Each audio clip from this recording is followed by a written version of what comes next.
Assalamualaikum warahmatullahi wabarakatuh.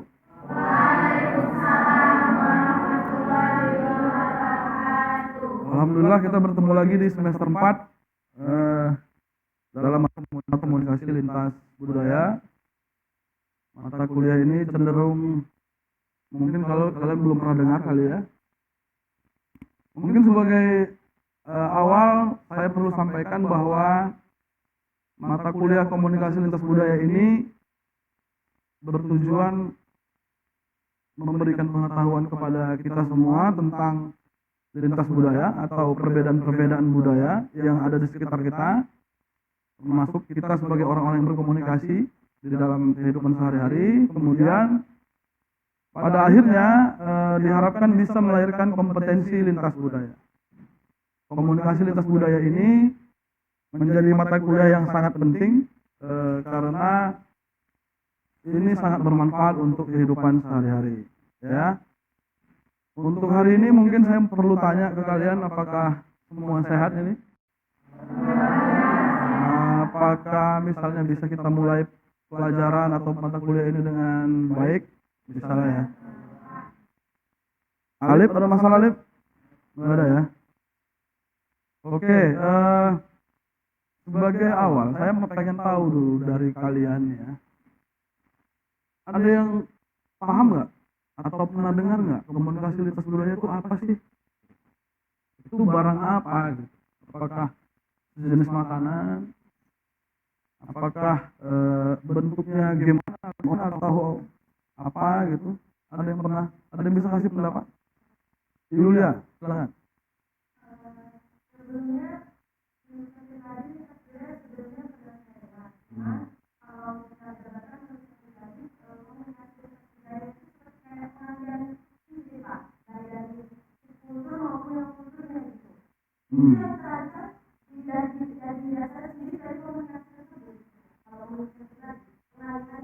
Pengalihan ide. Oke. Baik, terima kasih Yulia. Kita tampung dulu jawaban Yulia. Ada yang lain? Apa namanya? Yasmin. Nah, Yasmin, komunikasi lintas budaya itu apa? Pernah dengar?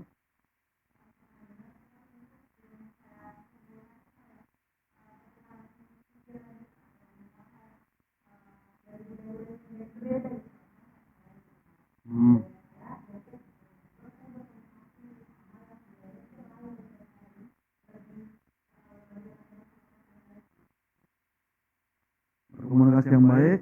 Tadi apa tadi? Pengalihan ide. Menarik juga ya. Tapi lintas budaya ini makna sederhananya atau pengertian sederhananya adalah komunikasi yang terjadi atau yang dilakukan oleh orang-orang yang berbeda kebudayaan. Suku ya. Suku salah satunya. Oke, coba minta tolong baik. Nah, ini tadi bahannya sebenarnya sudah saya kasih ya, mungkin sudah dibaca. Komunikasi lintas budaya, maka kita perlu tahu dulu pandangan soal komunikasi ini seperti apa.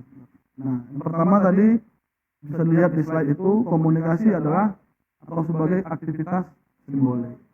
Aktivitas simbolik ini dimaknai bahwa setiap aktivitas kita itu punya pesan atau punya komunikasi, punya makna komunikasi. Saya pegang tangan seperti ini simbol. Saya pakai batik hari ini simbol. Ya, ada yang pakai masker tapi nggak digancing satu, itu simbol. Nah, dia pengen sehat tapi sesak napas dalam ruangan, gitu ya. Jadi kesannya lucu gitu ya. Sama namanya tuh? Hah? Siapa? Sistani. Itu simbol. Ada yang tiba-tiba ngomong pegang dagu kayak Alif, ya kan? Pas ngobrol dia pegang hidung. Pernah lihat gitu ya?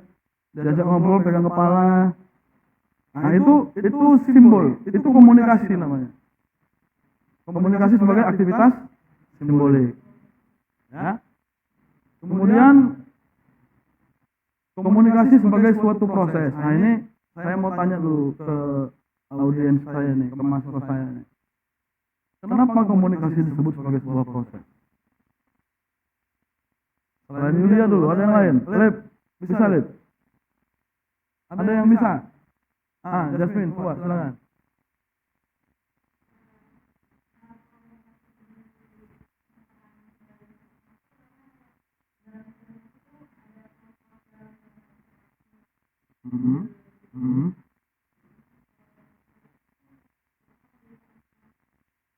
Proses, komunikasi sebagai proses. Kalau proses itu maknanya apa? Siapa dulu ini? Putri. Putri.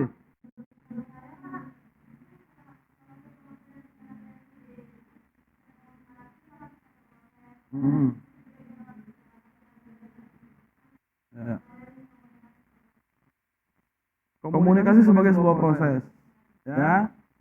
Kita tahu komunikasi itu punya berapa unsur? Ada berapa unsur, Lip? Banyak kali. Unsur komunikasi ada 5.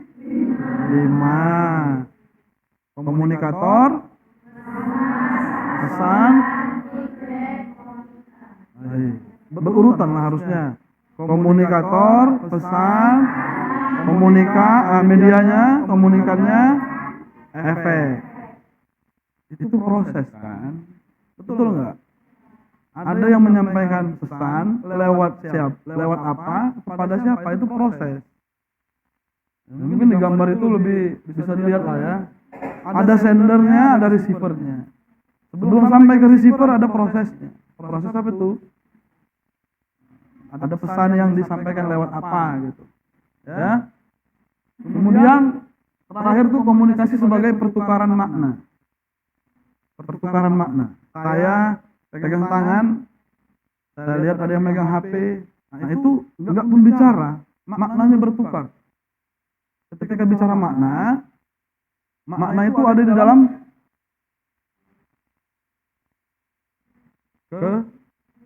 kepala. Makna ada yang nulis misalnya, si Putri nulis. Itu maknanya bisa beda-beda di kepala kita masing-masing. Artinya nulis itu kan aktivitas Putri itu ya. Aktivitasnya menulis, tapi itu komunikasi dia, berkomunikasi dia. Karena apa? Karena komunikasi aktivitas simbolis. Cuman bertukar makna enggak? Iya, bertukar makna lah. Bisa saja saya menganggap di kepala saya Putri ini ternyata orangnya rajin. Tapi bisa jadi si Alif nengoknya kok rajin. Bisa jadi begitu. Maknanya berbeda. Ya, makanya makna itu hanya ada dalam kepala. Dan itu dipengaruhi oleh pengalaman kita masing-masing. Pengalaman itu bisa pengetahuan, bisa termasuk budaya. Ya, budaya kita masing-masing. Next. Nah ini pernah dengar istilah ini nggak ya? Komunikasi adalah budaya, budaya adalah komunikasi.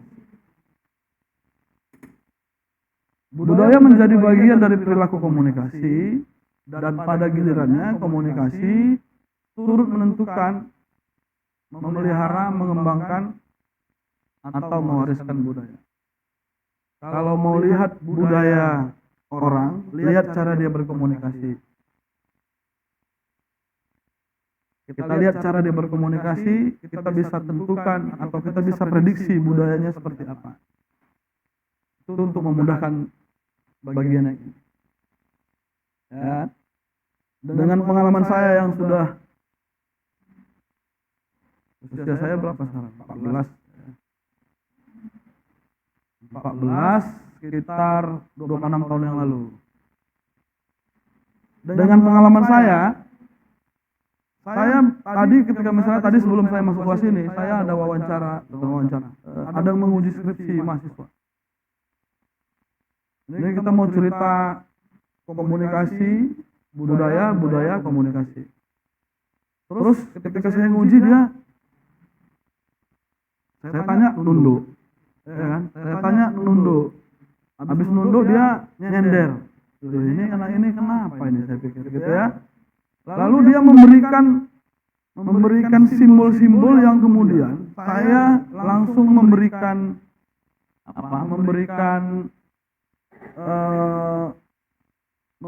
makna seperti ini. Saya tanya sama dia, kamu bukan anak paling kecil kan? Saya mau tahu aja, dia tuh, saya dugaan saya dia anak paling kecil, anak bungsu. Iya Pak, saya anak paling kecil. Tapi saya nggak bisa jelaskan kenapa saya bisa tahu itu. Agak susah saya menjelaskan kalau kalian tanya gitu. Itu kan prediksi saya. Tapi dari bahasa tubuhnya, dari gaya dia bicara ke saya, itu menunjukkan ini anak terlalu dimanja. Itu dalam kepala saya. Dan paling mudah itu kan kalau bicara anak paling dimanja itu kan, kalau nggak anak satu-satunya, anak paling kecil. Kayak gitu ya. Nah itu terbangun di saya seperti itu. Kalian nanti setelah belajar ini juga saya harapkan bisa memahami situasi-situasi seperti itu. Makanya bagi kita yang sudah punya pengetahuan tentang komunikasi lintas budaya, biasanya berdasarkan pengalaman saya itu agak mudah berkomunikasi atau agak mudah membaur lah. Ya, cuman orang-orang yang paham dengan KLB ini biasa cocok ditinggalkannya. Misalnya ketika berkomunikasi dengan orang, kalau sudah nggak pas langsung ditinggalkan. Biasanya seperti itu. Untuk menghindari masalah-masalah lanjutan dalam komunikasi. Oke, sampai di situ ada pertanyaan? Nggak ada ya? Kebudayaan itu apa ya? Kebudayaan. Ada yang tahu? Pernah dengar nggak? Kebiasaan. Kebiasaan lah, bukan budayaan tuh. Ya? Turun-temurun. Itu di mata kuliah lo dapatnya kemarin? Mata kuliah ini atau mata kuliah sosiologi ya? Ada belajar pengantar ilmu sosial kemarin, ada ya? Nah, kebudayaan itu sering kita maknai sesuatu yang sudah kita lakukan dalam waktu yang lama secara turun-temurun pada sebuah kelompok masyarakat atau sebuah masyarakat. Ya kan? Itu dimaknai seperti itu kebudayaan. Bentuknya bisa macam-macam. Ya, bisa kesenian, bisa kepercayaan gitu ya, ada di situ tuh. Hukum, adat istiadat. Tanya ke budayaan di UIN, ada yang tahu nggak? Budaya di UIN? Ada yang bisa jawab? Hah? Budaya di UIN mengaji? Gimana tuh? Ada yang bisa kasih ini nggak? Ayo, udah berapa tahun kuliah di sini? 4 semester ya? 3 semester? Berpakaian muslim, menutup aurat. Boleh, itu dari sisi pakaian ya. Ada yang lain?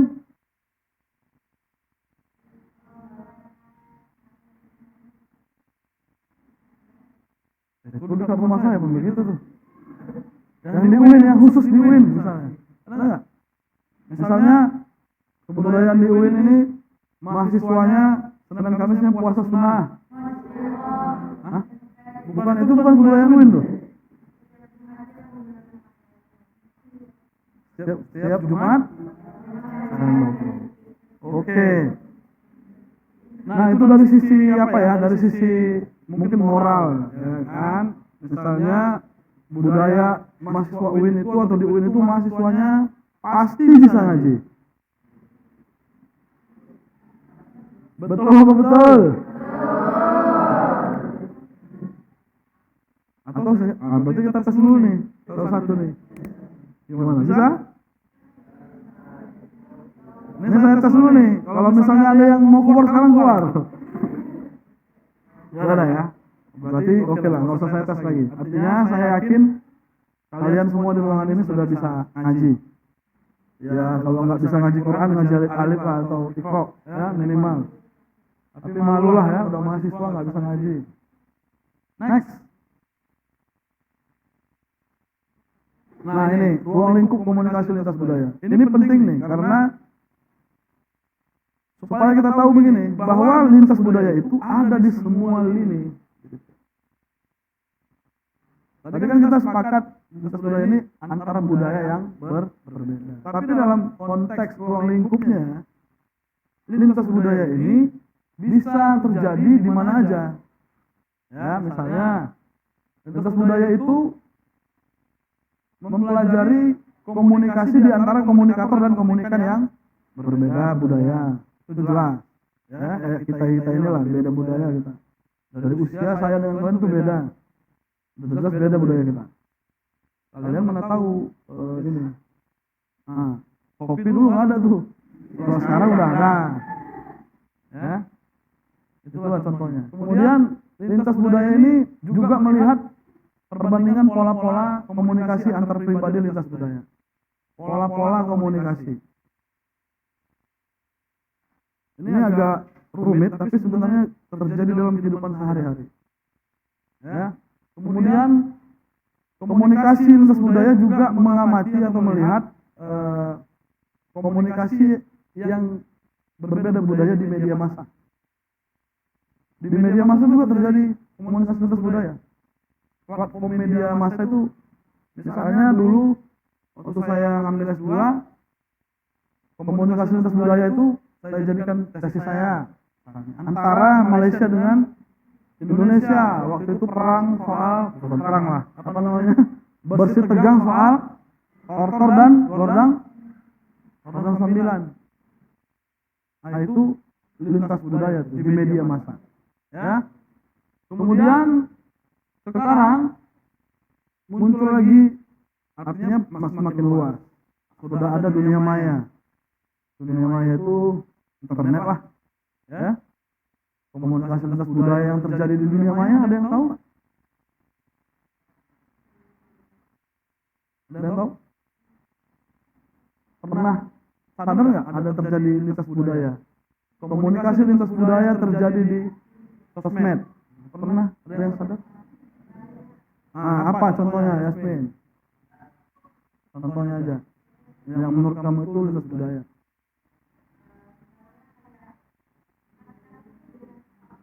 Ya.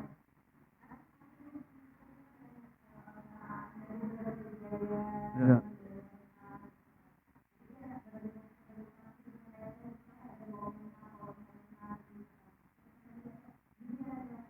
Oke, bisa. Bagus. Itu kalau dalam kajian komunikasi masuk ke ranah netnografi atau etnografi virtual.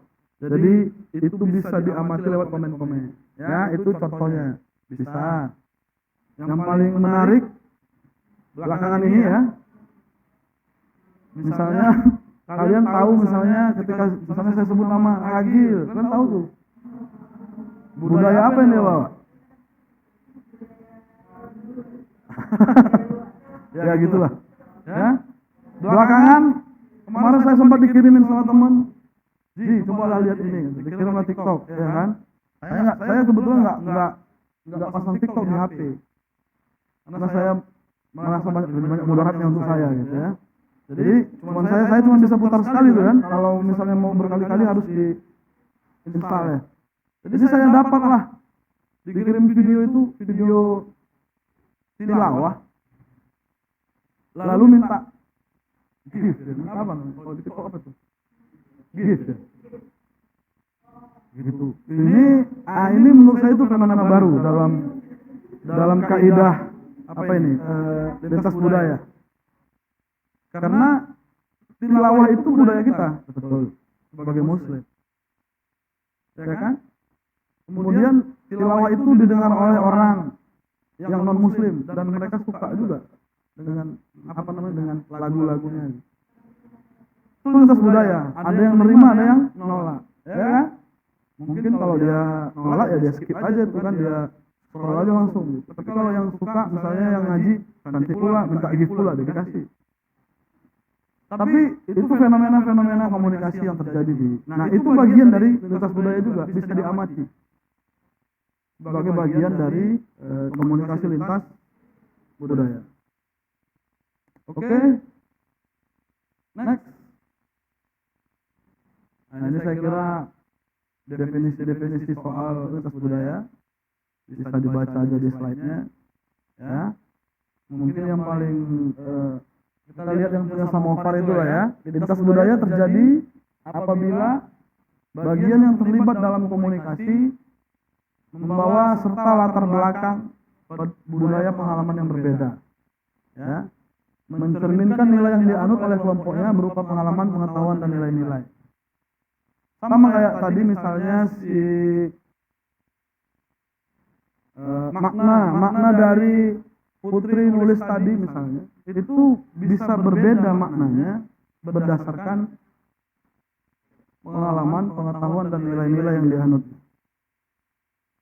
Kalau orang nulis tuh maknanya apa guys? Orang nulis rajin, pintar, mudah lupa. Bisa juga nggak tuh maknanya begitu? Bisa ya. Atau makna lainnya gaptek. Ngapain nulis? Kalau udah ada di handphone tinggal rekam aja gitu. Ya kan? Kalau itu yang dikedepankan, begadulah si Putri sama si Alif. Karena si Alif menganggap nulis itu udah terlalu kuno. Zaman sekarang ini ngapain nulis-nulis? Tinggal ketik aja lah di HP atau direkam. Ya kan? Kalau makna itu dipakai oleh masing-masing orang yang berkomunikasi, maka komunikasi lintas budaya lah jalur yang tepat untuk apa? Untuk melahirkan komunikasi yang efektif. Oke, sampai di situ. Ada pertanyaan? Saya silakan. Ada? Ya, silakan dulu ya.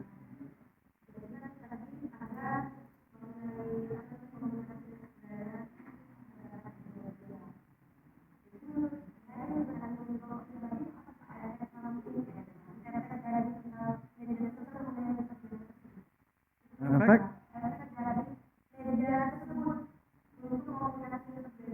Oh, efeknya begini. Kalau ketika kita bicara media, ya, kita menerima banyak budaya. Kan gitu ya. Kalau kita bicara budaya, maka ketika budaya itu muncul di media, dia akan sampai kepada banyak orang. Misalnya budaya Korea lah misalnya. Budaya Korea itu dengan bantuan media sosial atau media massa itu semakin tersebar dengan mudah kemana aja. Makanya sekarang lebih banyak yang hafal nama-nama artis Korea misalnya dibanding nama-nama menteri. Misalnya menteri kita maksudnya ya, menteri, ya kan?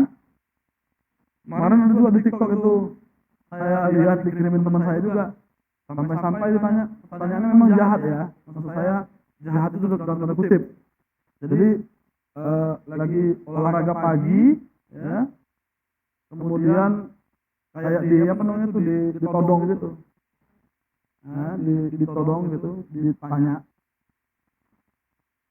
Nabi setelah Nabi Isa siapa katanya? Ngomong lah ya, yang ditanya berjilbab semua. Itu masalah menurut saya. Tapi bisa kita diskusikan. Artinya mungkin kalau ditanya siapa pemeran Korea ini, masih lebih tahu ya tuh dibandingkan yang tadi pertanyaannya. Itu efeknya Pak. Tapi memang itu menurut saya teknik bertanyanya juga menjebak.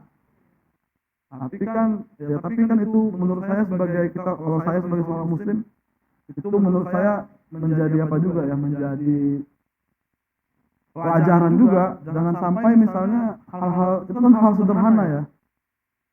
Terus saya bilang sama teman saya, harusnya pertanyaannya jangan Nabi setelah Nabi Isa, Nabi terakhir gitu. Gitu ya pertanyaannya. Tapi nah itu yang maksud, itu yang mungkin bisa menjawab pertanyaan si Yulia. Bisa begitu ya? Atau pas apa enggak? Kalau nggak pas aja lah ya. Itu dari Ilja, dari yang lain, dari sebelah sini nggak ada yang bicara nih. Ada? Ini yang laki-lakinya diem aja, udah kayak perempuan. Next. Oke, next, ini next aja. Next. Oke. Bisa lihat gambar ini? Saya.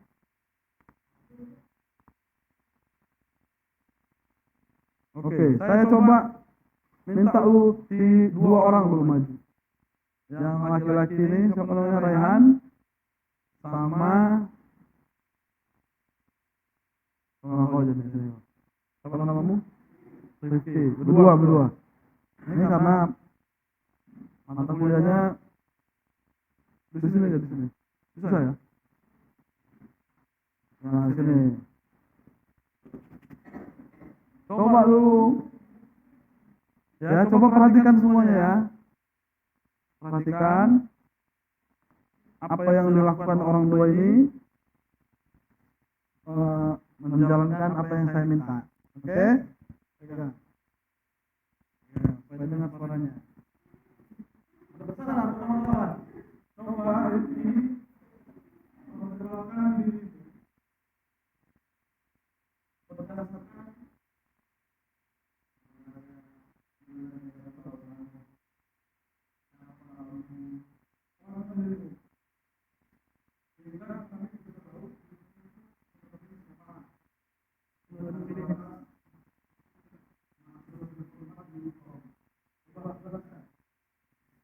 Baik, Assalamualaikum warahmatullahi wabarakatuh.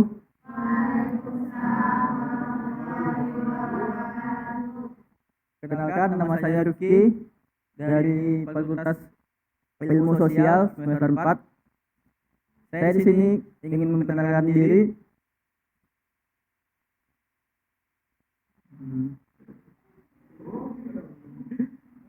Saya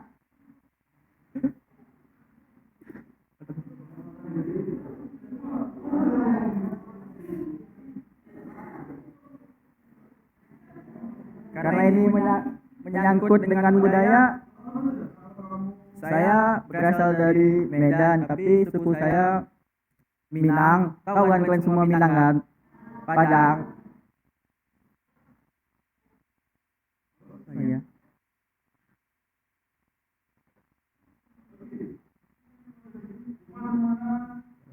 Alamat saya di Jalan Amaliun, Jalan Hidayah. Ya. Terus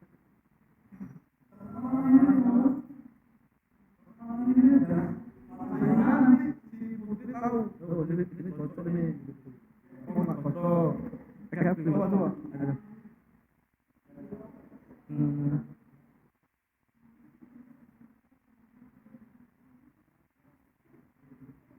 Apa ya?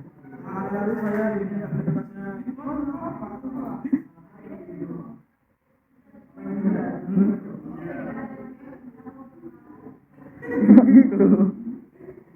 Aduh.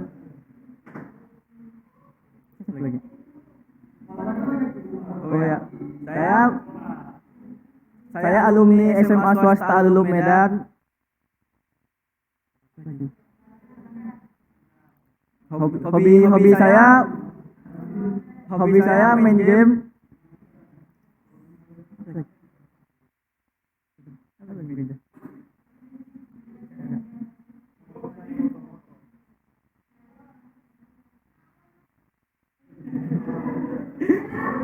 Kenapa saya masukin? Karena saya nggak lulus susu, nggak lulus BM. Sehari-hari saya makan tidur ya. Ke kampus saja. Status apa nih? Status saya pelajar lah. Mahasiswa.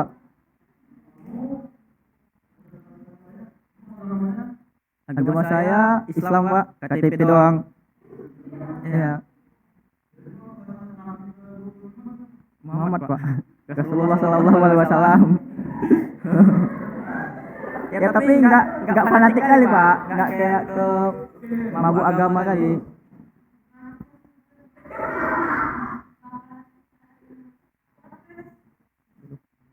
Makanan kesukaan siapa lah yang nggak suka rendang ya kan? Dari Padang tuh bos. Siapa yang nggak suka itu? Rendang lah ya kan? Rendang ya kan? Itu Bapak. Terima kasih.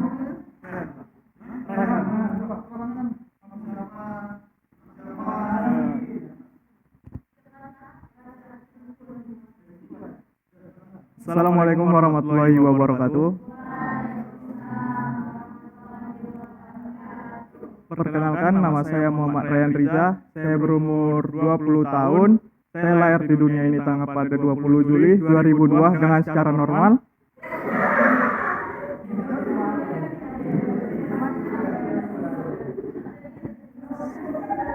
Saat ini saya sedang menempuh kuliah di Universitas Islam Negeri Sumatera Utara, di tepatnya di Fakultas Ilmu Sosial, yaitu jurusan Ilmu Komunikasi semester 4. Moto hidup saya yaitu hidup hanya sekali, mari lakukan apa yang ada di dunia ini, jangan sampai mati penasaran.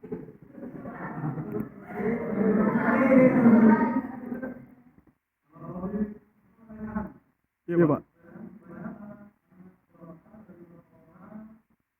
Alhamdulillah saya anak terakhir dari 2 bersaudara. Asal saya dari Kota Padang Sidimpuan. Ya kota di sana ya, di bagian Sumatera Utara ini. Alhamdulillah sampai saat ini saya belum murtad, yaitu masih Islam. Alhamdulillah belum ada ya. Hobi saya olahraga dan melakukan kesibukan yang nggak ada. Pak, ada oil lain? Oh.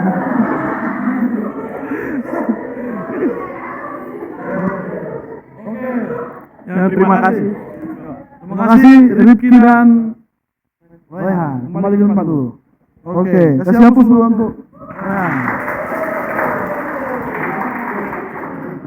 Karena yang maju tadi laki-laki, saya minta perempuan yang maju. Yang satu, yang sebelah Yasmin, apa namanya? Tamara, Blajenski.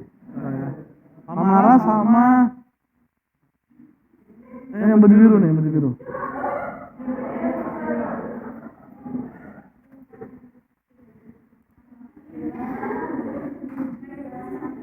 Coba dulu. Apa namanya?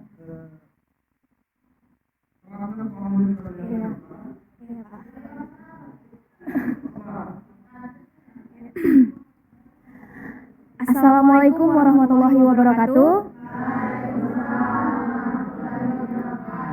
Perkenalkan, nama saya Regina Evisa Gita Brusumiring. Asal saya dari Kabupaten Karo, tempatnya di Brastagi, Jalan Udara. Saya anak paling terakhir, anak keempat dari 4 bersaudara. Saya terlahir di keluarga yang bermarga Sembiring dan ibu saya yang bersepupu orang Karo juga, sesama orang suku Karo. Agama saya Muslim.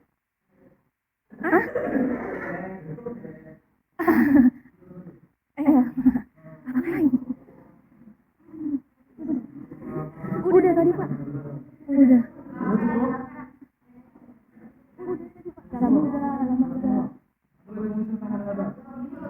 Oh, hobi saya sedikit-sedikit aja ya, nyanyi gitu Pak.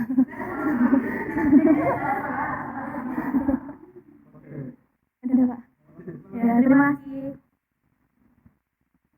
Assalamualaikum warahmatullahi wabarakatuh. Perkenalkan, nama saya Tamara Kaisya Maruhawa, umur saya 19 tahun, lahir di Medan. Orang tua saya bermarga Maruhawa, Nias, ayah saya. Ibu saya Mandailing Nasution. Saya tinggal di Tembung, Bandar Setia. Saya anak pertama dari 4 bersaudara. Kebiasaan saya sehari-hari membantu orang tua di rumah. Ya, bantu jualan. Iya, Pak.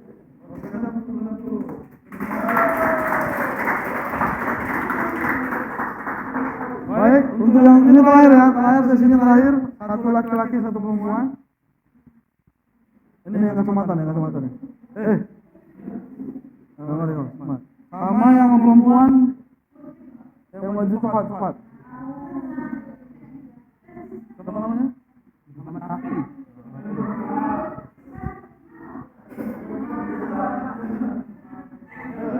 Udah cepat, udah sampai kategorinya. Ya, pertanyaan saya, tadi kamu sebenarnya penjelasannya amarah sama si Regina. Menurut kamu,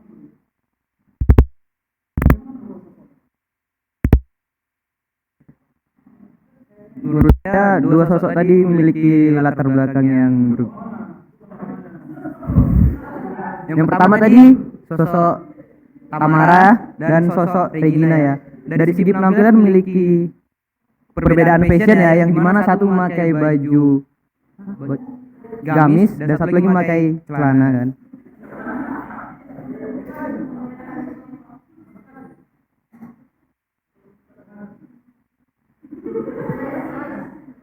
Dan memiliki beberapa perbedaan yang lain antara marga ya. Yang satu Maruhawa dan satu lagi Sembiring.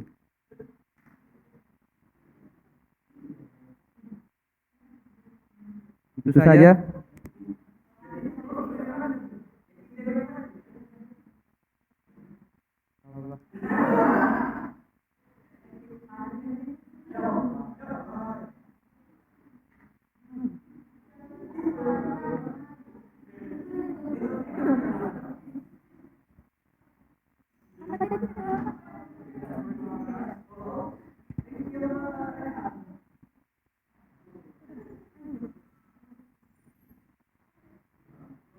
Menurut saya perbedaan dari kedua tersebut karakternya berbeda ya. Dari pertama Tamara karakternya kayak kalem, kalau Regina agak-agak baru kedua dari suku berbeda, satu dari Nia, satu dari Karo.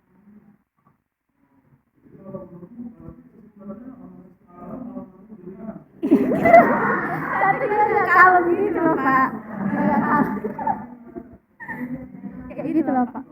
Belum, dia juga belum. Si Rehan sama Riki. Menurut saya yang laki-laki sukunya berbeda. Orangnya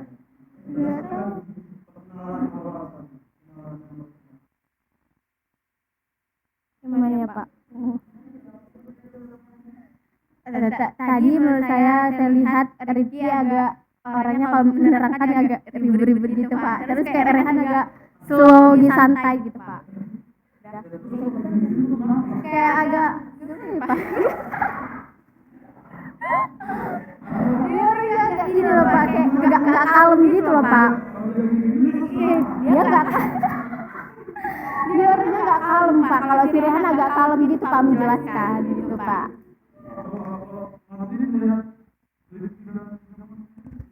Dari sudut pandang saya, Rifki gak bisa baca situasi.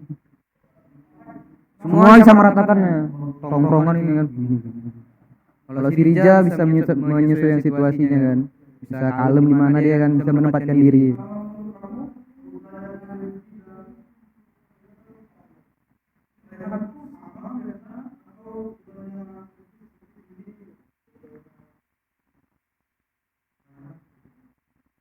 Itu kurang tahu sih Pak, itu dari diri masing-masing aja.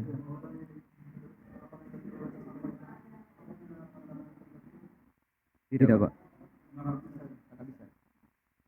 Oke, terima kasih. Kembali ke tempat masing-masing.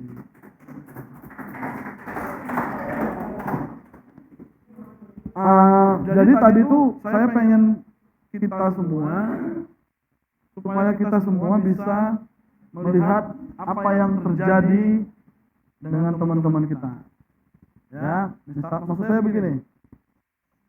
Apapun yang dilakukan Rifki, Raihan, Tamara, dan Regina itu adalah budayanya mereka. Ya. Dengan budaya masing-masing. Budayanya itu apa? Sementara kita patokannya pada kebiasaan-kebiasaan. Ya. Pengetahuan dia, nilai dia. Nah, kemudian si Rafli dan apa namanya? Rohani apa? Rohani Nasution, enggak ya? Rohani itu kemudian memberikan persepsinya terhadap atau pendapatnya terhadap teman-teman yang dua tadi. Pengetahuan Rafli, nilai-nilai yang dianut Rafli membuat dia tidak berani memberikan pandangan soal Rifki dan Raihan. Ya kan? Tadi nggak bisa dia sebut. Mungkin segan dia karena si Rifki sering traktir Rafli, jadi dia sungkan untuk ini ya, untuk memberikan komentar gitu. Tapi si Rohani misalnya memberikan pandangan soal Tamara dan Regina, itu pendapat-pendapat yang disampaikan Rohani dan Rafli itu berdasarkan pengetahuan, berdasarkan pengalaman, berdasarkan nilai-nilai yang dianut oleh Rafli dan Rohani. Makanya dia statement kalau pakaiannya Tamara ini orangnya kalem, Regina begini gitu ya. Itu namanya asumsi kita terhadap orang berdasarkan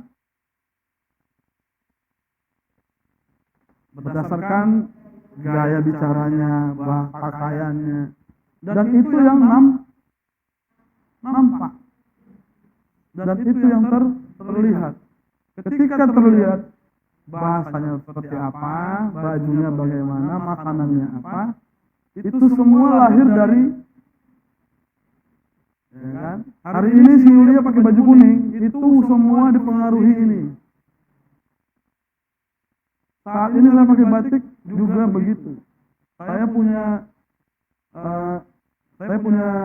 kebiasaan ya, kultural atau social norms yang saya percayai. Kalau saya ngajar tuh harus rapi. Minimal kalau nggak baju dimasukin ya pakai batik. Itu menurut saya. Kemudian ada persepsinya. Ini persepsi saya bahwa kalau pakai batik itu lebih rapi gitu ya. Itu persepsi saya. Makanya hari ini kalian melihat saya pakai batik. Termasuk juga yang lain. Makanya nanti kalau kalian bertemu dengan orang atau dengan orang lain, orang luar, mungkin teman-teman sekelas, saya yakin kalian tuh belum banyak yang mengenal satu sama lain ya. Belum terlalu dalam lah mungkin ya. Jadi nanti kalian bisa tahu bahwa misalnya si Alif ini makanannya kok Indomie aja misalnya. Kenapa Alif makan Indomie? Indomie merek ya, mie instan ya. Ya karena ada ininya. Jadi kita bisa paham, oh ternyata kepercayaan Alif, beliefnya Indomie mie instan itu mengenyangkan atau bisa menghemat uang kos gitu ya Alif ya. Tapi memang sering makan Indomie Alif? Hah? Sering sekali? Aduh, coba dihindari lah ya. Nah itu berarti kalau udah pakai merek begitu udah ya betul itu. Ada orang yang makanya ada orang yang makan apa tadi namanya mie instan lalu harus merek tertentu. Ada yang harus makan mie instan di Kudeta atau di ada. Oh, aku makan Indomie di mana? Di Agem misalnya. Ah, nggak usah lah, di Kudeta aja. Ada nggak? Ada yang begitu. Kalau saya nggak masuk sama saya Kudeta tuh, mahal kali. terlalu mahal. Nah itu kepercayaan masing-masing. Baju misalnya nggak perlu cantik, yang penting mahal. Adakah baju yang nggak cantik tapi mahal? Nggak ada ya? Ada yang baju nggak cantik tapi mahal.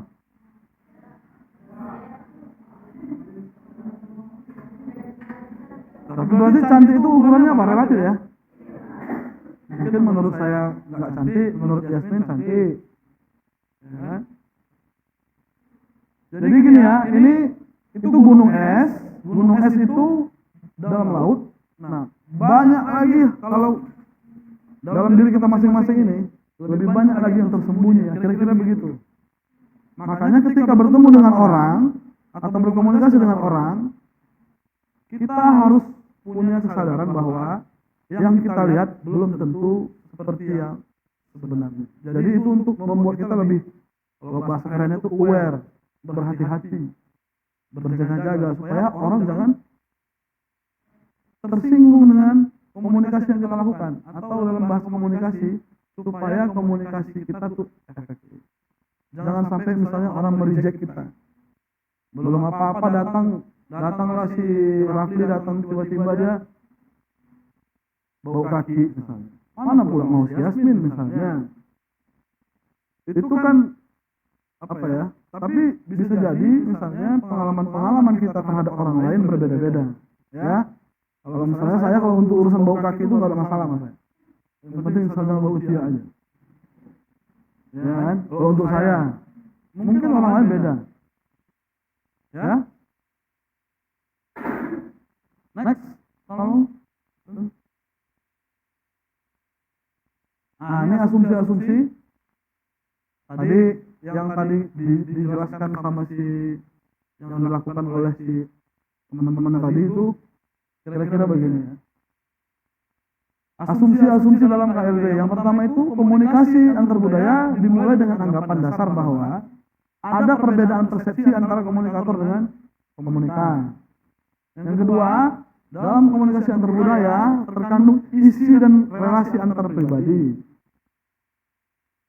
Lintas budaya ini ada relasi antar pribadi, tidak bisa dilepaskan dari pribadi masing-masing. Contohnya begini, yang paling mudah. Abang adik, anak kembar sekalipun itu beda budayanya. Ya, karena setiap manusia itu diciptakan Allah itu unik, sekalipun kembar. Ya, kemudian komunikasi antar budaya bertujuan mengurangi ketidakpastian dalam komunikasi. Ini kalau masih ada yang PDKT ya, sama laki-laki sama perempuan, ya, nah ini sering tidak pasti. KLB ini bisa dipakai untuk mengurangi ketidakpastian. Selanjutnya, komunikasi berpusat pada kebudayaan. Kebudayaan ini ada banyak itemnya, tapi yang tadi saya gambarkan di awal adalah pengetahuan, kesenian ya. Nanti kalian boleh baca. Untuk minggu depan kita pertemuan kita nanti akan saya kasih tugas bacaan. Kemudian yang terakhir adalah efektivitas antar budaya adalah tujuan dari komunikasi antar budaya. Ya. Jadi kenapa kita berkomunikasi? Supaya komunikasinya efektif. Kalau gagal berarti tidak kompeten. Jadi kalau gagal itu begini, gagal misalnya ketika kamu bertemu dengan orang budaya yang berbeda, misalnya dalam konteks laki-laki perempuan aja ya, PDKT misalnya, kamu tinggalkan perempuan itu berarti gagal komunikasinya, komunikasi lintas budayanya bergagal.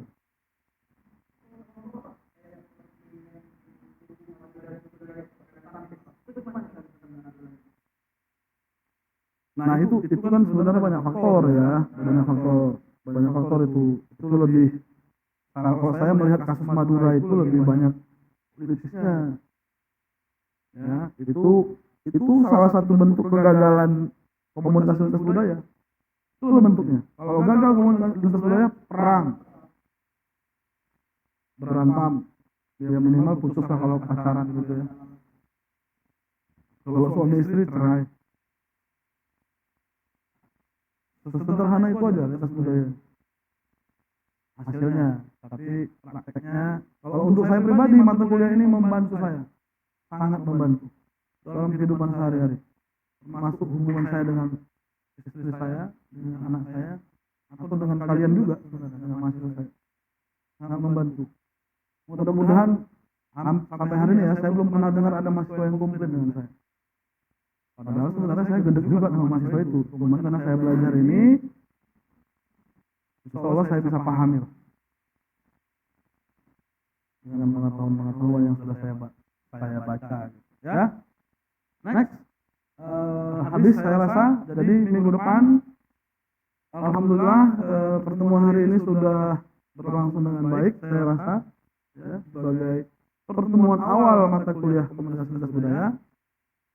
Minggu depan untuk tugas bacaan, saya minta kalian untuk membaca tentang kebudayaan universal. Jadi ada 7 kebudayaan universal, itu silahkan dibaca. Minggu depan dibuat resumenya maksimal 2 halaman aja. 7 kebudayaan universal, nanti bisa tahu tuh, bisa kelihatan. Mungkin kalau ada ada referensi lain soal kebudayaan, silahkan ditambahkan. Ya, harapannya bahan yang kalian baca itu minggu depan bisa kita diskusikan. Ya, minggu depan sesuai silabus yang saya kasih itu ada konteksnya, itu adalah metodenya discovery learning. Insyaallah akan kita lakukan minggu depan. Saya kira itu aja. Terima kasih banyak untuk perhatiannya.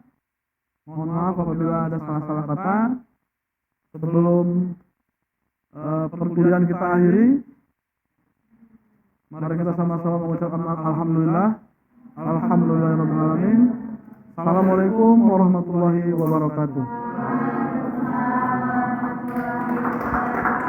Terima kasih.